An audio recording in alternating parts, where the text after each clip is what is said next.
तिसरा लाडू. भारतात अकबर, बिरबल व तेनालीराम यांच्या अनेक चातुर्य कथा प्रसिद्ध आहेत. तशाच श्रीलंकेत अंधारेच्या चातुर्य कथा प्रचलित आहेत. त्यापैकी ही एक चातुर्य कथा. अंधारे लहान असतानाची गोष्ट.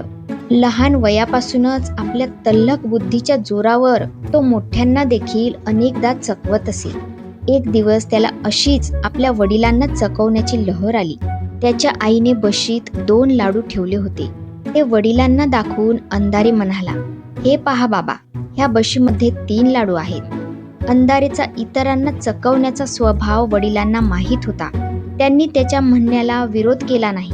ते त्याला म्हणाले, "असं कसं काय ते सांग पाहू." बशीतील 2 लाडू दाखवत अंधारेने विचारले, "हे लाडू किती?" वडील म्हणाले, "2." नंतर त्यातला 1 लाडू अंधारेने हातात घेऊन विचारले, "आता किती?"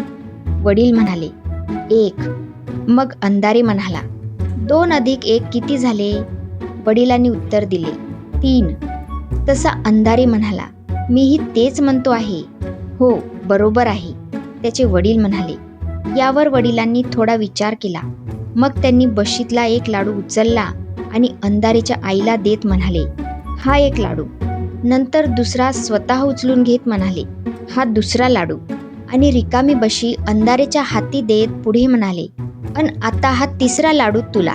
स्वतःची अक्कल स्वतःवरच उलटल्यामुळे अंधारे नुसता डोळे विस्फारून बघत राहिला. तर अशा प्रकारे तिसरा लाडू हा पाठ इथेच संपला. भेटूया पुढच्या पाठामध्ये. तोपर्यंत धन्यवाद.